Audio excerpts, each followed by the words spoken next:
the CIA's involvement, the United States involvement in El Salvador from the 1970s all the way up to the 90s. What was so important? What was so drastic about this? This left 75,000 people dead, a country torn apart, and in the end, it favored us. How crazy is that? So let's take a look at El Salvador and the CIA, the United States, and Russia, and communism. So this is going to be the first part of a multi-part series. So it's dark, it's long, most of it is coming out of memory, but also I got a few notes here to kind of help me out. So anyways, without further ado, let's get started.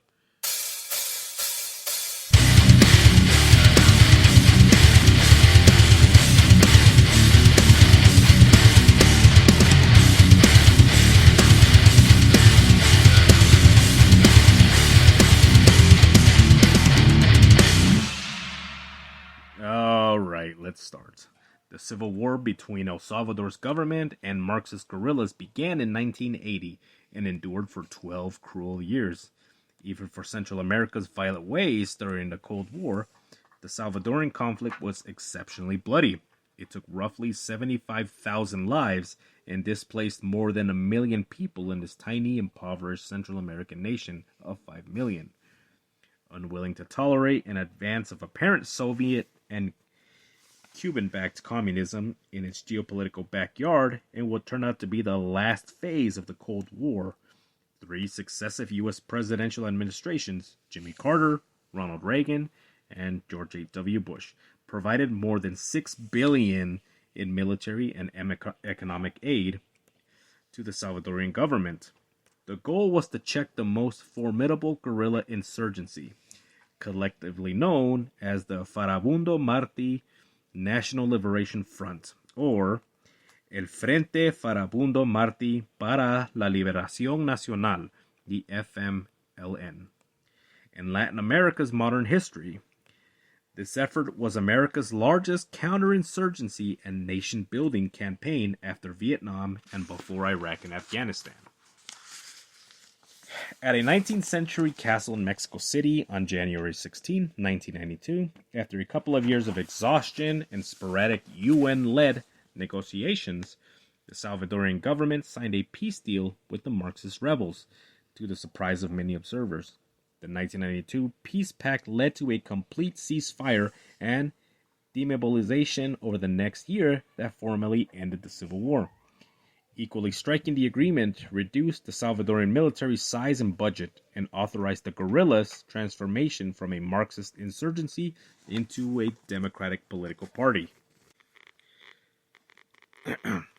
Because many of the key measures of the peace agreement involved drastic reforms to the armed forces of El Salvador, Fuerzas Armadas de El Salvador, or the FAES, and state intelligence services, as well as the guerrillas' acceptance of the democratic system they have fought against. The Salvadorian peace agreement was dubbed a negotiated revolution. This propitious outcome was even more dramatic in the aftermath of a ferocious guerrilla offensive in late 1989 that led to many observers to conclude that the brutal war had no end in sight.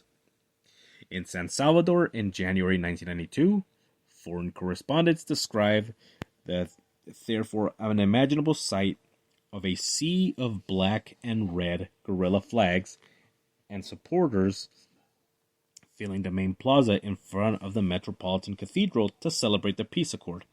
Most journalists reminded their readers that although it was now a symbol of peace and reconciliation, the cathedral had been the site of often violent anti-government protest and harsh security forces reprisals during the late 1970s, leading up to the start of the Civil War.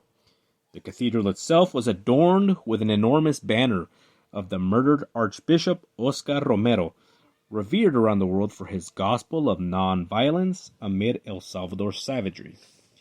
A few weeks later, in the ceremony to mark the beginning of the ceasefire, guerrilla commanders and army officers together sang the Salvadorian national anthem.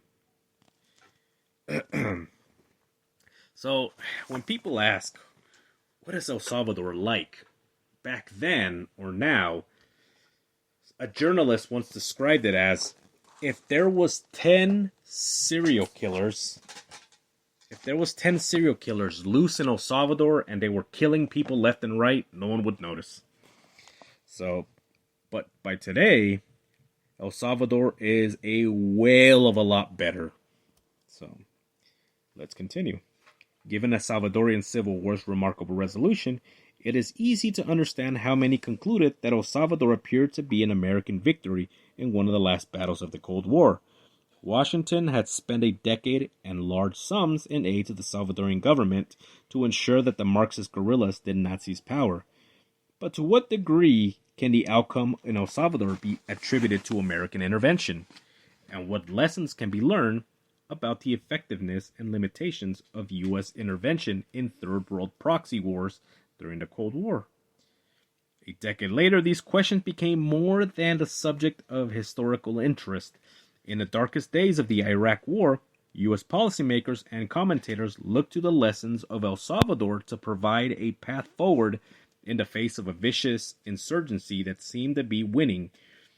To Vice President Dick Cheney and many others, the U.S. campaign to save El Salvador represented one of the most dramatic successes in Cold War era U.S. counterinsurgency and nation building. In this telling of the story, not more than a few dozen U.S. military non-combatant advisors in El Salvador at any given time helped professionalize the once hapless Salvadoran military, resulting in reduced human rights abuses and ultimate success. On the battlefield, and by the way, the ultimate success is in quotes here. You can't see me do the air quotes, but they're there. On the battlefield against the guerrillas, in addition, Washington aggressively pushed political and economic reforms, including a series of free elections, again quoting, free elections endorsed by the majority of the people, which demonstrated to the world that the Marxist insurgents had little support and the Salvadoran government was legitimate. Economic policies such as the support for bank nationalization and ambitious land reform program were surprisingly leftist, given that Washington's impetus for becoming involved in El Salvador was to save it from communism. These sorts of reforms, the interpretation goes on what ultimately forced the guerrillas to, and I quote, seek victory through a political resolution, end quote, because a military victory was no longer possible. Indeed, the campaign in El Salvador was seen as such a success that it became the anti-Vietnam template, using a light U.S. military presence to train the indigenous forces to do the actual fighting, while simultaneously legitimizing the local client government through economic reforms and democracy. And the Pentagon even gave the name, okay, and here we go, this is what this series is going to be called, the Salvador Option. So there you go. There's where the name comes from. All right, so this episode, the Salvador Option, an easy shorthand to describe the U.S. policy in El Salvador from the late 1970s until the early 1990s, when the war officially ended. So this series is not intended, however, to any way endorse the U.S. military's subsequent understanding of it as a successful counterinsurgency and nation-building model. So that's a disclaimer. So take that. Given how successful some observers perceive this model to be, it is not surprising that many military experts believe that the elements of El Salvador or the Salvador Option could be exported to far-flung and seemingly incongruous theaters like Iraq. One of the Iraq War's most visible intellectual advocates, Max Booth, wrote that the Salvador Option was, and I quote, tremendously successful, end quote, and therefore the model for Washington to follow in Iraq. Booth also attempted to obliquely address some of the controversies over the legacy of U.S. involvement in El Salvador. And I quote, I can tell you what it is not meant by the El Salvador Option. Death squads, end quote. Elliot Cohen, a military historian and State Department official in the George W. Bush administration, agreed. We quote, we did not we did counterinsurgency very well in El Salvador, end quote. During this October 5th, 2004, vice presidential debate with Democratic candidate John Edwards, Cheney responded to a question about the status of the seemingly dire situation in Iraq by referring to the Salvador option. 20 years ago, and I quote, 20 years ago we had similar situation in El Salvador. We had guerrilla insurgency that controlled roughly a third of the country, 75,000 people dead, and we held free elections. I was there as an observer on behalf of the Congress. The human drive for freedom and determination of these people to vote was unbelievable, and the terrorists would come in and shoot up polling places. As soon as they left, the voters would come back and get in line, and would not be denied the right to vote. And today El Salvador is a well of a lot better because we held free election. The power of the concept is enormous, and it will apply in Afghanistan, and will apply well in Iraq, end quote. The sick, sweet stench of carnal refuse.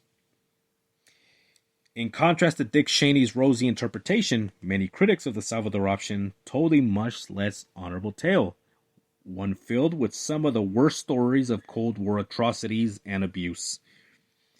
From this viewpoint, the United States either knowingly supported or conveniently overlooked the barbaric Salvadoran government's death squads that hunted down innocent civilians. Instead of pushing for a negotiated settlement between the warring factions that could end the war soon after it broke out, Washington embraced a, and I quote, military solution that made the violence and suffering worse via often nefarious and deceptive means. U.S. officials took what was a domestic and popular insurgency fighting repressive Washington-backed government and painted it as a Moscow and Havana-manufactured communist insurgency. Any positive outcomes of the Salvador option, they contended, occurred, despite U.S. policies.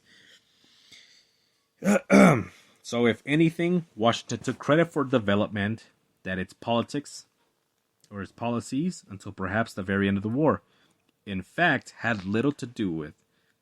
They also charged that U.S. officials claiming victory failed to consider that the cost of success was the death of 75,000 Salvadorans and an untold level of human suffering. Considering this human toll and the belief that U.S. policies were directly or indirectly responsible, Robert White, former ambassador to El Salvador, called the Salvador option, and I quote, one of the most disgraceful chapters in history of U.S. foreign policy, end quote. Not surprisingly, years later, these same critics condemned reports of the Pentagon endorsing the Salvador option as a model for Iraq. One of these critics, Christopher Dick Cheney. So, let's look at what he wrote. In 2007, having watched the slaughter, and remember guys, what I quoted earlier, what Dick Cheney said in 2004. And if you guys need a reminder, I'm going to read it real quick so you guys can do a comparison. So this is Dick Cheney when he responded to a question during the vice presidential debates with the Democratic candidate John Edwards.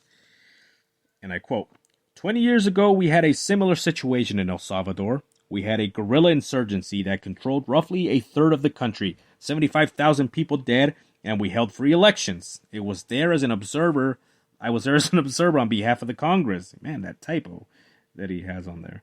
On behalf of the Congress, the human drive for freedom, the determination of these people to vote was unbelievable, and the terrorists would come in, shoot up polling places as soon as they left. The voters would come back and get in line and would not be denied the right to vote. And today, El Salvador is a whale of a lot better because we held free elections. The power of that concept is enormous, and it will apply in Afghanistan, and it will apply in Iraq. It will apply well in Iraq. Okay, so now let's look at same guy, Dick Cheney, in 2007. Having watched the slaughter in El Salvador firsthand during the 1980s, having lost many friends and acquaintances to the butchers there, among them nuns, priests, an archbishop who will someday be sainted, and having been targeted myself, I have something of a personal interest in this notion. I'm not about to forget the bodies lying unclaimed in the streets.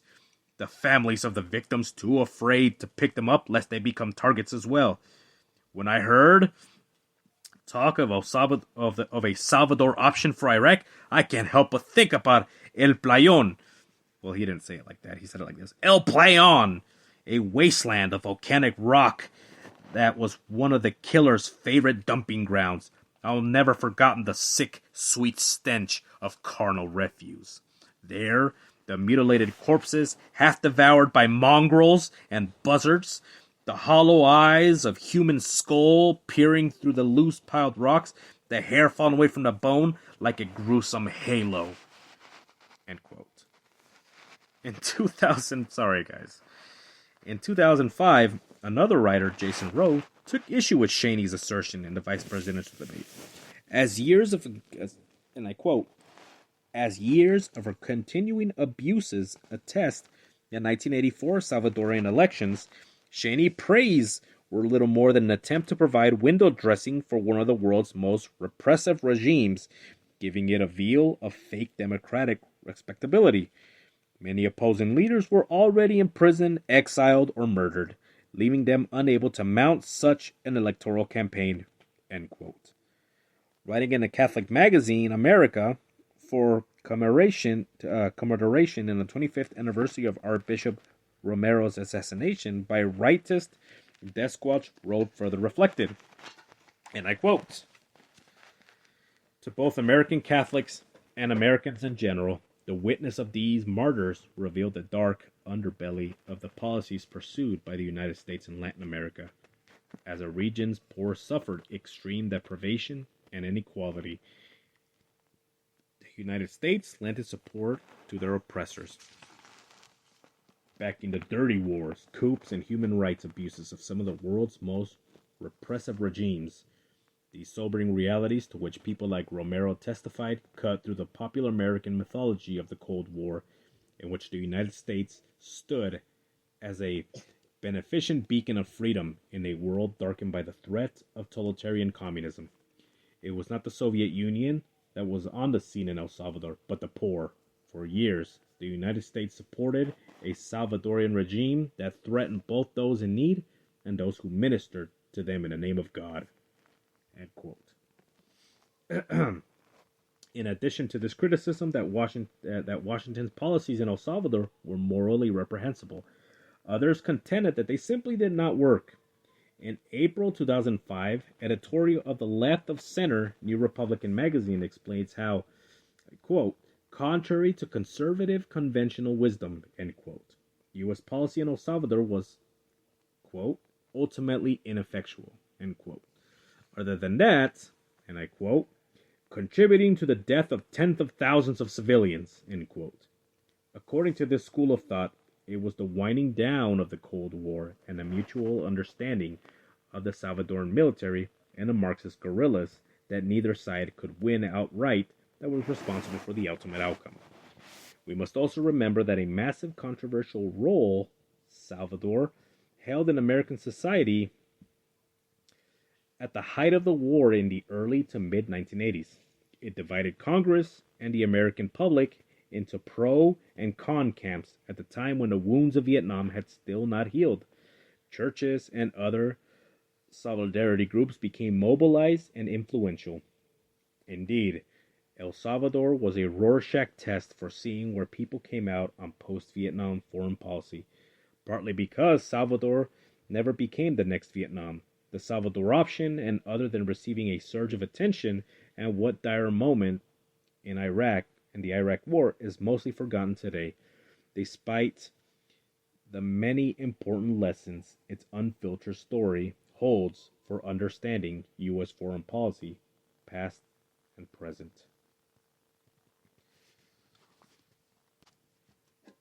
All right, so which Salvador option narrative is right? Dick Cheney's shining model of U.S. steadfast resolve, or the critic's moral shame and strategic dud? Given how oppositional these two competing descriptions appear, it would seem that only one or neither could be correct. This series attempts to get beyond this incomplete and rigid polar positions to better understand the reality of the Salvador option.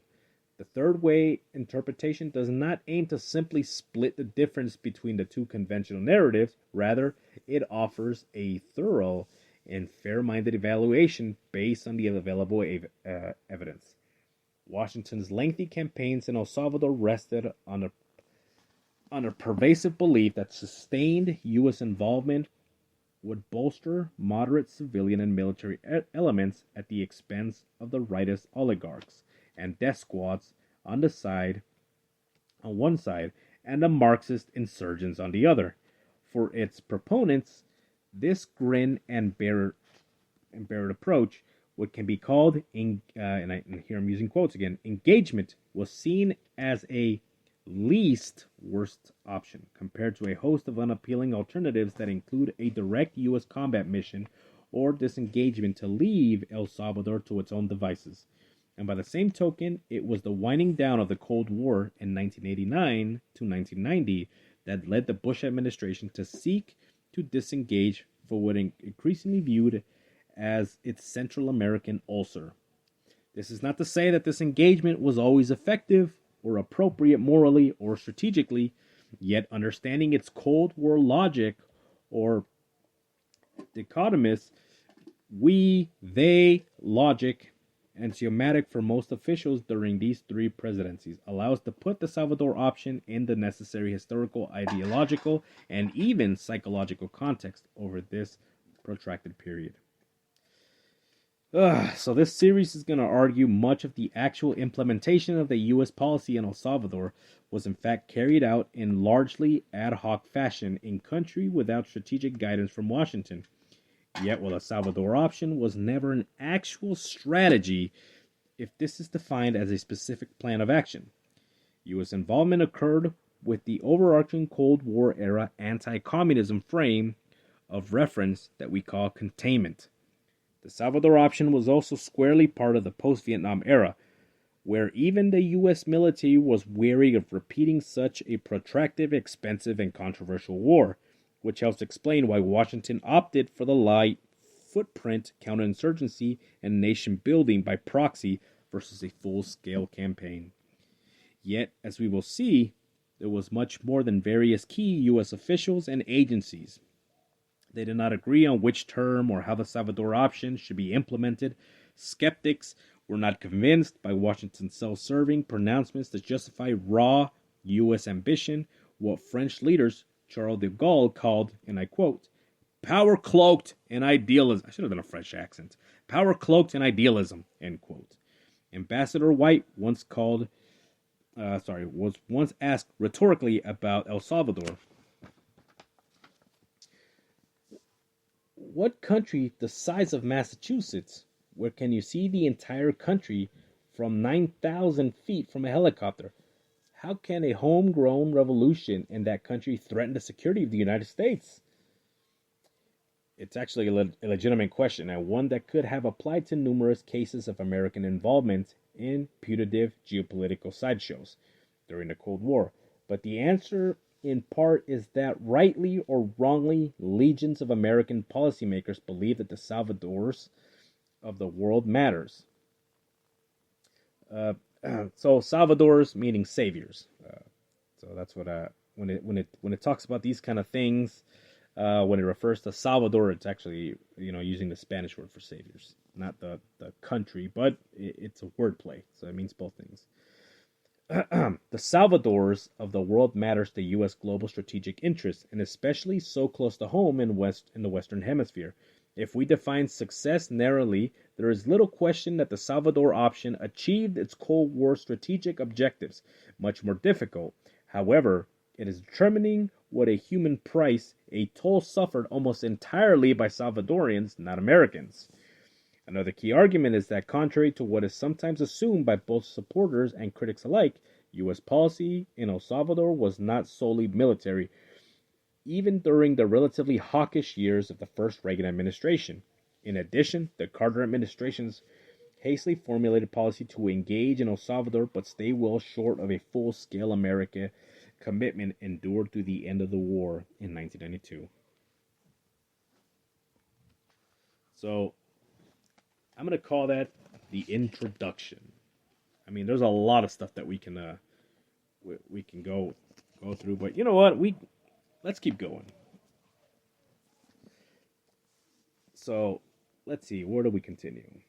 In Pentagon lore, the Salvador option is remembered as a mission where U.S. advisors beat into shape the formerly listless 9-to-5 Salvadoran military, yet ironically, the self-imposed and congressionally mandated severe restrictions on U.S. military, and especially combat, involvement born out of the fear that El Salvador would become another Vietnam, meant that the U.S. military campaign was far less significant than the viceroy-like diplomatic and political role played by a series of American ambassadors and other civilian officials. That is the real story of the Salvador option. It's the tremendous significance of involved in U.S. civilian officials, what I label imperial diplomats. When compared to what was in fact a limited U.S. military advisory mission carried out by imperial grunts, it is also the case that the U.S. imperial diplomats and imperial grunts, often acting quite independently or extemporaneously, represented more than that of the totality of the Salvador option than it normally understood.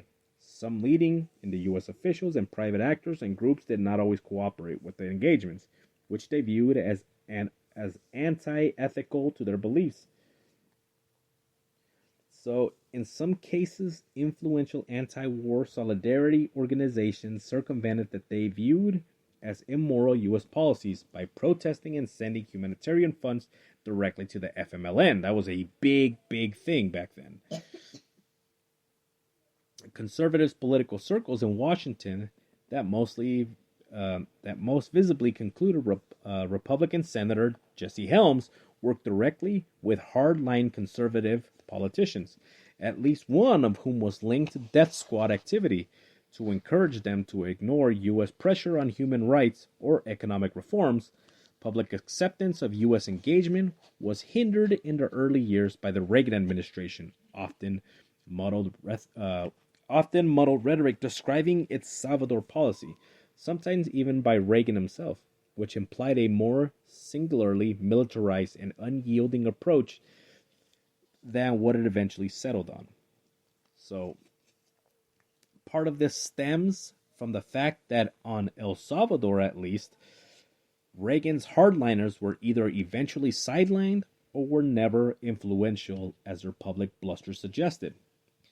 That these same foreign policy hawks successfully pursued a more aggressive approach towards the Marxist Sandinista regime in Nicaragua has sometimes allowed us to assume that they were equally hawkish on Salvador policies.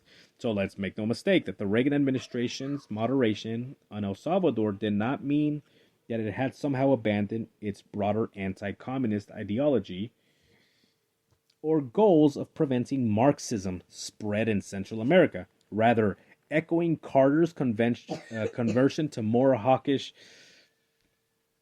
foreign policy in Central America late in his administration, Reagan's, and I quote, Cold Warrior, end quote, advisors tackled the opposite way, and they tacked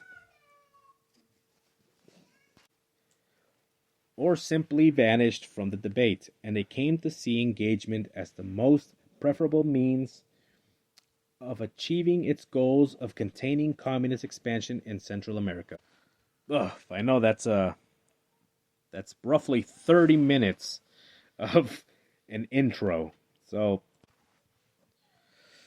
okay, so let's take considerations for our story here. So before we actually, and this is just the introduction, guys. This is not the actual part one. This is kind of what was going on in the papers, what was said during debates, what people remember, what they remember politically, what they remembered. So, yeah, bear with me here. So I don't know if we should actually, you know what, let's continue with this intro. I feel I'm a nerd when it comes to information. I tend to just vomit it all out. So, where do we begin? So the remarkable story of the U.S. Cold War insurgency and nation building, long before it was called that, and its geopolitical backyard had been seriously understudied and poorly understood. Much of the existing analysis and understanding of the U.S. policy in El Salvador actually focuses on the acerbic and well-published policy disagreements in Washington and tends to disregard the large-scale counterinsurgency and democratic building effort carried out in the country. Time and again, we will see the U.S. official contend that evidence indicated the situation was improving and thus U.S. policy working. Critics looked at the same evidence and concluded the opposite, further complicating this glass half full, half empty, the glass is broken, the glass needs to be shot, the glass needs to be put in a closet, and all that dilemma. So both sides often look at different evidence to make their case. In studying what was a many-layered political, ideological, and military war, the use of rigid ideological lenses inclined toward confirmation bias often made understanding the Salvador option especially complicated, both then and now. If journalists wrote their first draft of history in El Salvador, then this story might be the second, but certainly not definitive account. For example, scholars still do not have access to top secret U.S. Department of Defense files that remain classified. We also do not know the full extent of U.S. anti-guerrilla and Cuban, Nicaragua, pro-guerrilla covert involvement in the war.